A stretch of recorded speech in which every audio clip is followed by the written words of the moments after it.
Mga kabisnes naming minamahal, makikisuyo po kami. Naglalambing po kami sa inyo. Kung maaari po sana ay pakisuportahan natin Alminda Cariaga Mix Vlog. Alminda Cariaga Mix Vlog. Right? Alright! Bira! Bira! Hi po mga kabisnes, mga kapapi. Welcome back po sa ating YouTube channel. Ito po ang inyong lingkod, Alminda Mix Vlog, bumabati. Magandang hapon, around me there is magandang tanghali, gabi, umaga sa atin sa Pilipinas. Kasi hindi po natin alam ang pag-upload nito kung ano ng oras, diba? So, panibagong reaction video natin dito. Bigyan ko lang po ng konting reaction o opinion ko dito sa nag-comment na ito dito sa live ng ating pinunong si Kabisnes kahapon. Ang live niya. Itong si Mr. Luis Bringas 8425. Shout out po sa iyo Mr. Luis. Thank you very much sa iyong komento. Kahit po nakakawendang ang inyong pagko-comment, hindi maintindihan. At kaya ko rin pong gawan ng reaction. Ito ang komento ninyong ito na nakakawendang ng utak ng mga hindi katulad ko na hindi nakakaintindi lalo, pero pinag-aralan ko po itong inyong komento dito, so gawin nating content. So bago po natin umpisahan, subscribe po ng ating YouTube channel dyan at pakipindot ng notification bell para updated tayo lahat sa ating mga nire-reaction ng video, Kabisnes Official, Kabisnes Family at Papa Dins TV at ang iba pang ating makukonsoladahan na reaksyonan. So yan, pagpatuloy po natin ito. At bago po yun, please don't forget to subscribe, Kabisnes Family, Kabisnes Official, Papa Dins TV.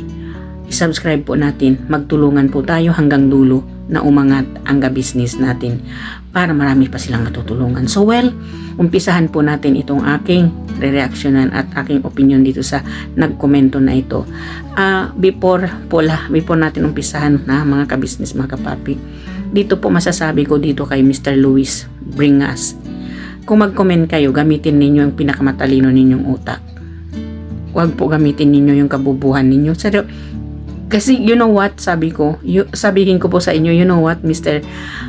Luis Bringas, you are showing you're unprofessional and you are showing that you are not talented for everything. Bobo po kayo dito sa komento ninyo na ito. Wala laman ang utak ninyo kasi para kayong nakadroga dito sa inyong pagko-comment. Sorry for my words, but that is the truth. Okay? So basahin po natin bago natin umpisahan ang kanyang komento. Shoutout po sa iyo, Mr. Luis Bringas 8425. Yan po ang kanyang pangalan sa kanyang account, YouTube channel. So ito, ang kanyang sinabi. Know the two sides before you condemn. Ang tao, hindi mo alam ang tunay na bunga, hindi mo alam ang tunay at bunga ng pangyayari. So, yun ang sinabi niya. You are a fool kung maniniwala ka kaagad dahil you are a fan of the show. May history na ang magulang / kagwang at kabisnes kung may kwento sa family mo at sa mga mahal mo sa buhay, kung maniniwala ka kaagad, dapatay, sabi niya. Then again, karamihan naman ata sa nanonood na Pilipino ay puro yes ma'am at yes sir. Si Bong, malakas ang views niya. Kahit anong mangyari, they will keep him. At ito ang matindi niyang sinabi. Intoy pa rin ang magiging traidor. Mark my word. Diba? Ito yung sinasabi. Ito yung sinasabi nitong si Mr. Luis Bringas. Shoutout po sa iyo. Well, ito sasagutin kita, sir. Mr. Luis Bringas. Ito ang sagot sa iyo. Dito sa sinasabi mo, obviously naman ang tinutukoy mo dito ang kagwang at saka si Ring Aningat, di ba? Kung ikaw man si Rick Aningat na mayroon kang ibang account, but I will not bother about it. That's your problem. Sagutin ko lang to.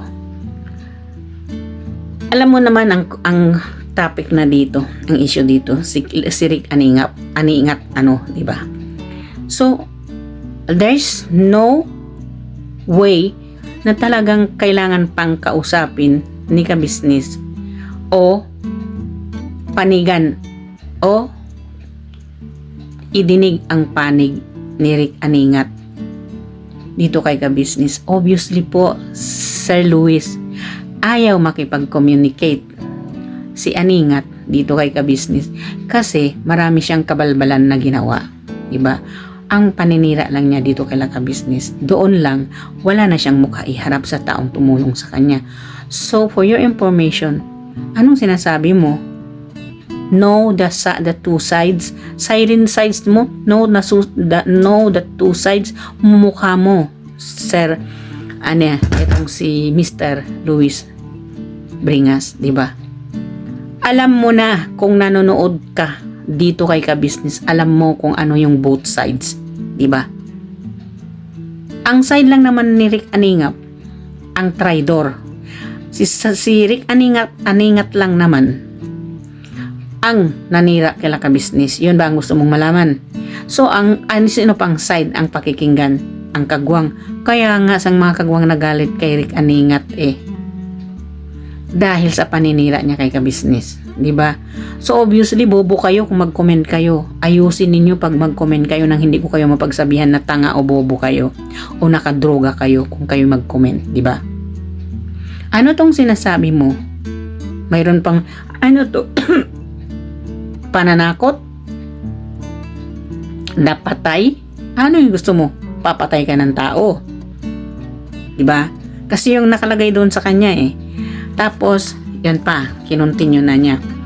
May history daw dito sa pamilya ni ka-business. Ano pong history dito sa pamilya ni ka-business?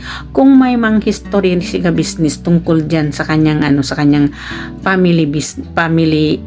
kumbaga sa pamilya niya na hindi na niya dapat ipaalam sa atin, wala tayong magawa doon. Kung ikaw alam mo yung history ng family ni ka-business, kung ano man ang nalalaman mo, why you are not the one to content, why you are not the one to prove to anyone na may alam ka, diba? Kasi kung ang personal life nila ka-business ay hindi na natin pwedeng pakialaman o hindi natin pwedeng tanong-tanungin kay Pinunong ka-business bakit hindi nila isinishare ang kanilang personal. That is their true personal life. Kahit ako, ayaw ko naman talaga sa social media yung aking buong pagkatao, buong angkan ko na kailangan malaman ng buong social media. You have to think it. Ikaw ba, Mr.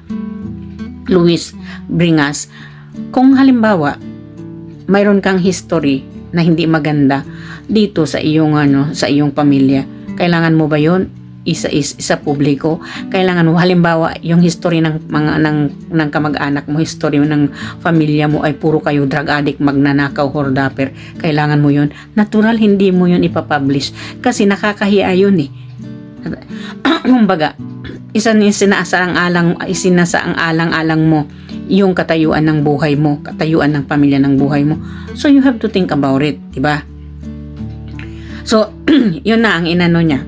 Tapos yung pang inano niya ay yung tayo daw mga Pilipino na nanonood siguro yung lahat ng mga Pilipino na nanonood walang alam kung hindi mag-yes or mag-yes sir lang at mag-yes ma'am. Ikaw ba Mr. Luis Bringas, kung ikaw po ba ay nagtatrabaho dito sa ibang bansa o saan man, kung may boss ka, ano pong tawag ninyo sa boss nyo? Hindi ba yes sir, yes boss? Diba pag may asawa yung boss mo, sabihin mo yes madam? Diba? Ganun lang, napaka-logic naman talaga yung sinasabi mo That is our common word and common work and common do and common respect para sa ating mga boss. Kaya natin that is a respect sir na sinasabi mo, yes ma'am, yes sir. That is the sign of respect. Kung wala kang respeto sa boss mo, isang araw lang tanggal ka sa trabaho mo, di ba? Luis Bringas, mag-isip-isip pag may time, wag ipapakita yung kabobohan. Kasi pagtatawanan po kayo, kung kayo professional sa ganitong comment ninyo, pagtatawanan po kayo kasi we cannot explain or we cannot analyze exactly what you want to know, what you want to tell us or what is the meaning of your comment. Diba? Kailangan po matalino, huwag magbobo-bobo para hindi po kayo tinuringan na bobo kayo, nagko-comment lang kayo, bobo pa. Tanga pa. Huwag magtanga-tangahan. Diba? So, eto ang sinasabi niya. Si Bong daw ay malakas ang views, kaya hindi daw yan. Kumbaga, kahit anumang mangyari, will keep him. Ibig sabihin, si Bong lang ang malakas kaila ka-business. Kung walang Bong, wala ang ka-business. Yun bang ibig mong sabihin? Oh well, for your information. Sabihin po sa iyo, Mr. Luis Bringas. Nung umalis si Bong dito kay ka-business, pumunta siya doon sa minamahal niyang si Clarissa. Pinalaya nila si Bong. Hindi nila hinabol si Bong. Hindi nila hinanap si Bong. Wala sa nila silang pakialam doon kay Bong kasi nandun na kay Clarissa. Hindi man nila itong pinakialaman nang nandun na kay Clarissa. Kasi alam nila na yun ang gusto ni Bong. Diba? Pero nang bumalik si Bong, hindi naman yun nila kinuha si Bong totally doon kay Clarissa. Si Bong mismo ang lumayas doon kay Clarissa. Diba? Si Bong mismo ang pumunta sa bahay ni Kalaka Business. Kaya tinanggap nila ito bilang isang anak uli na bilang isang kagwang. Kasi wala namang nagawang kasalanan si Bong. Yun lang ang nagawang kasalanan ni Bong, ang hindi nagpaalam, lumayas at pumunta doon kay Clarissa. Ngayon, kung masakit sa bangs mo, yung malakas na views ni Bong, wala kang magagawa doon. Kung masakit sa panga mo, then keep quiet. Zipper your mouth and just watch and listen. Yun ang dapat mong gawin, Mr. Luis Bringas, di ba? Wala kang magagawa doon. Bumalik si Bong ng kusa, pumunta dito kay Laka Business, di ba? Hindi nila yung kinuha doon kay Clarissa, si Bong mismo ang pumunta, bumalik kay ka-business. No. Para sabihin sa'yo na hindi kaya nilang pakawalan si Bong, pinakawalan na nila yan. Bumalik lang ulit dito kay Laka Business. Hindi man nila pinaalis, hindi nila pinalaya si Bong. Kusa si Bong umalis. Pinalaya nila nung umalis. Para malaman mo, Mr. Bringas. Diba? At eto pa, dito sa issue na ginawa ni Rick Aningat. For your information, Mr. Luis Bringas. Lumabas na po yung totoo, lahat ng mga sponsor ni ka-business na kinontak niya, kumontak na kay ka-business. Ano pa ang gusto mong malaman doon na kailangan ng both sides na kailangan alamin muna ni Pinunong ka-business ang both sides. Anong both sides pinagsasabi mo? Mukha mo, both side. Diba? Nagko-comment ka dito, pinapalabas mo lang po Mr. Luis Bringas ang kabubuhan mo mag-comment. Huwag magpakatanga para hindi ka magmumukhang tanga. Diba? Yun. At ito pang isa niyang comment, last niyang comment, yung sa dulo na si Intoy daw ang magiging isang traidor. Mark my word. Yun ang sinabi niyang huli. Paano po ninyo nalaman, Mr. Bringas, na si Intoy pala ang magiging traidor balang araw? Marunong ka bang mag-predict? Predictable person ka ba para malaman mo? Tanging ang Diyos lamang ang nakakaalam doon. So kung alam mo yun, edi ikaw na, kung talagang alam mo yun, edi wow, kung alam mo na si Intoy pala ang magiging traidor. Diba? Lumabas na kasi, yan lang kasi, kumbaga, gusto mong takpan itong pangangahas at panggagapang nitong si Rick Aningat, si Rick Aningat dito kay ka-business. Gusto mong takpan sa pinagsasabi mo, pinasok mo si Bong sa issue at pinasok mo rin itong si Intoy sa issue. Malala ang pagkapasok mo dito kay Intoy, ginawa mo pang traidor si Intoy dito. Ang magiging traidor balang araw dito sa ka-business. Bakit? Dahil ba sa kulay ni Intoy na maitim siya? Yun ang tinitingnan mo doon. Huwag mong basehan sa kulay o sa pagkapangitan ng, hindi ko sinabi pangit si Intoy, pogi si Intoy kahit maitim siya. Black is beautiful. Black is handsome. Diba sinasabi nila tall, dark, and handsome? Yan si Intoy.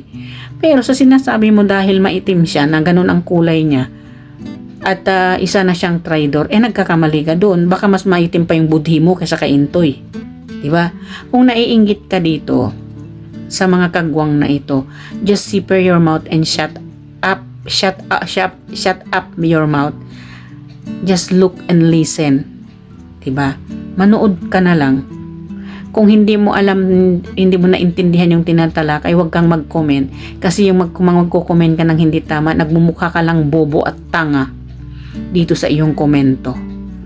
Huwag mong pahiyain ang sarili mo, Mr. Luis Bringas 8425. Kasi yung mga sinasabi mo walang katudturan eh. Paninira yung sinasabi mo. Paninira at pananakot. Dapatay. Anong sinasabi mong dapatay? Patayin mo kaya sarili mo para mawala yung inggit mo. Yun ang dapat mong gawin, Mr. Luis Bringas, 'di ba? Huwag mag-comment po kung hindi kayo nanonood ng mga ng vlog ni Pinuno. Magko-comment kayo na hindi nyo napapanood. Tuloy nagmumukha kayong bobo at tanga. Kasi wala kayong alam eh. Gamitin po yung utak. Huwag gamitin yung bunganga para hindi kayo magkamali sa pagko-comment ninyo. Nagsusulat kayo agad doon, di pa ninyo napanood, di wow, bobo, tanga ang tawag po doon. So mga kabisnes, hanggang dito na lang ang aking reaction video dito kay Rick, siguro ito fans ni Rick Aningat, isang supporter ni Rick Aningat ang nagkomento na ito, at ang binash niya talaga dito ay si Intoy, at saka ang parang si Intoy ang inano niya talaga dito, at saka itong yung pamamaraan ni kabisnes kung paano siyang makikipag-usap sa tao, yun ang kinu-question niya dito. You don't have to question that kasi hindi mo alam at hindi mo kilala kung sino si kabisnes. Kung hindi ka nanonood, manahimik ka. Kung gusto mong manood, panoorin mo para malaman mo kung paano ka mag-comment. Huwag yung hindi ka nanood, nag-comment ka, nagmumukha kang tanga at bobo. Diba? So hanggang dito na lang mga kabisnes, mga kapapi.